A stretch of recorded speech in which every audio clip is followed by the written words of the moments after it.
Now look Buddhism. Buddhism spread in India and many countries outside India. Buddhism का जो प्रचार या प्रसार है वो भारत में भी हुआ था और मेनी कंट्रीज आउटसाइड इंडिया, और भारत के बाहर भी इसका प्रचार और प्रसार हो गया. Gautam Buddha was the founder of Buddhism, और बुद्धिज़्म का फाउंडर कौन थे? गौतम बुद्ध थे. देखो Gautam Buddha 563 BCE to 483 BC उनका जन्म हुआ था 563 BCE को, और उनका जो निर्वाण था वो हुआ था 483 को. Okay, so Gautam Buddha was born at Lumbini in Nepal. Gautam Buddha का जन्म लिम्बुनी में हुआ था जो कि नेपाल में स्थित है. His father's name was Shuddhodan. उनके पिताजी का नाम शुद्धोदन थे और उनकी माताजी का नाम Maya Devi. His birth name was Siddhartha. उनका जन्म नाम जो है वो सिद्धार्थ था. He had attain knowledge of human life in its entirely and that is why he came to known as Buddha. और उनको ज्ञान प्राप्ति होने की वजह से, पीपल के पेड़ के नीचे ज्ञान प्राप्ति होने की वजह से उनको बुद्ध कहा. He wanted to know why there is sorrow and suffering in human life, and he left his home and all comforts in pursuit of the answer to this question. He wanted to know, उनको ये पता करना था कि जो इंसान का जीवन जो है, इंसान के जीवन में दुख क्यों होता है.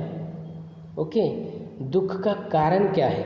तो इस सवाल का जवाब ढूंढने के लिए वो घर से निकल गए और गृह त्याग किया, और सारी जो कंफर्टेबल लाइफ थी, लग्जूरियस लाइफ थी, वो सारा त्याग कर, सेक्रीफाई करके वो बाहर निकले to the answer of this question, उसका जवाब ढूंढने के लिए.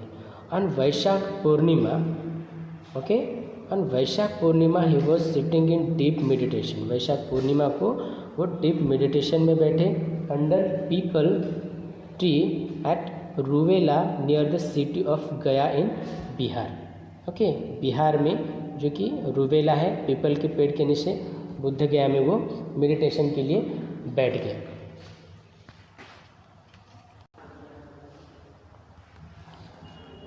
पीपल के पेड़ के नीचे उनको ज्ञान प्राप्ति हुई.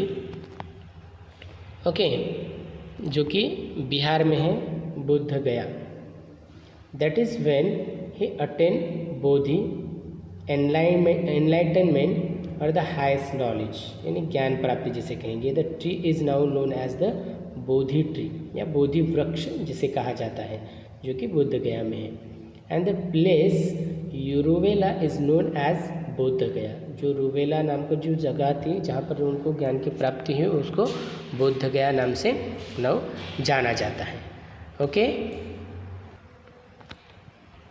ही delivered his first sermon at Sarnath near Varanasi. उनकी जो पहली प्रीचिंग या पहले टीच किया कहाँ पर किया? सारनाथ में किया था, वाराणसी में. His teaching in the first sermon are termed dhamma. और उनके टीचिंग में पहली जो टर्म उन्होंने यूज़ की वो थी dhamma. He set and in motion the wheel of dhamma, dhamma chakra in this sermon. Therefore this event is called dhamma chakra, और इसी इवेंट को धम्म चक्र के नाम से जाना जाता है. ओके, धम्म चक्र पवत्ति, ओके, प्रवर्तन इन पाली, पवत्तन, and dharma chakra pravartan in Sanskrit.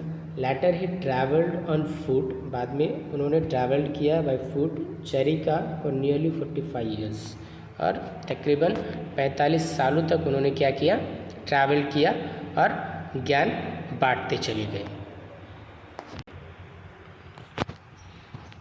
To preach धम्मा, धम्म सिखाने के लिए उन्होंने वो ट्रैवल करते गए. He preach in the people's language Pali. और उन्होंने वो जो अपना ज्ञान था वो कौन सी लैंग्वेज में दिया? पाली लैंग्वेज में दिया, क्योंकि वो लोगों की लैंग्वेज थी, वो आसान लैंग्वेज थी उस समय की. In Buddhism the concept of taking refuge in Buddha, dhamma and sangha is important. देखो इसमें 3 कॉन्सेप्ट बहुत इंपॉर्टेंट है, Buddha, dhamma and sangha. It is known as trisharan, इसको त्रिशरण कहा जाता है। The essence of the dhamma be expounded is as follows. अब इसका क्या है तो ये नीचे उसके दिए वाले हैं। ओके, आर्य सत्यास, यह जिसे नोबल ट्रूथ नाम से जाना जाता है। There are 4 truths at the root of all human affairs, they are called noble truth और आर्य सत्यास। तो देखो इंसान की जो जीवन होता है, इस जीवन में सारे आते हैं। तो जीवन का, हमारे जीवन का जो जीवन में दुख जो आता है उसका रीज़न ये है कि पहला है दुख, या जिसे सफ़रिंग कहा जाता है। There is suffering in human life, इंसान के जीवन में दुख है, सफ़रिंग है। दूसरा है द कॉज ऑफ दुख, अगर ये दुख है, ये सफ़रिंग है तो इसका रीज़न क्या है। तो हर जो बात होती है या कोई जो घटना होती है, हर घटना के पीछे कोई ना कोई रीज़न होता है। तो इंसान के जीवन में दुख है, इसका मतलब उसका रीज़न भी होना चाहिए। ओके, रीज़न भी होना चाहिए। और थर्ड वन है दुख निवारण। अभी दुख है, दुख पता चल गया कि हमारे जीवन में दुख है, सफ़रिंग है, तो उसका रीज़न भी होना चाहिए। उसका रीज़न है, तो अभी उसका रीज़न मिल गया तो उसको निवारण कैसे करेंगे, उस पर सॉल्यूशन क्या है। It is possible to end suffering, जो सफ़रिंग है, जो हमारे दुख है, जो दर्द है, उसको कैसे हम निवारण करेंगे या सॉल्यूशन कैसे निकालेंगे, ये है चौथा नोबल ट्रूथ। और तीसरा है, और चौथा जो है प्रतिपद।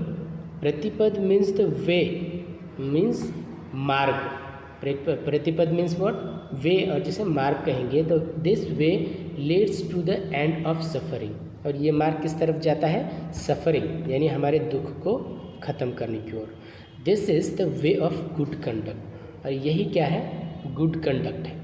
It is known as the ashtangik और 8 फोल्ड पाथ, और इसी को 8 फोल्ड पाथ से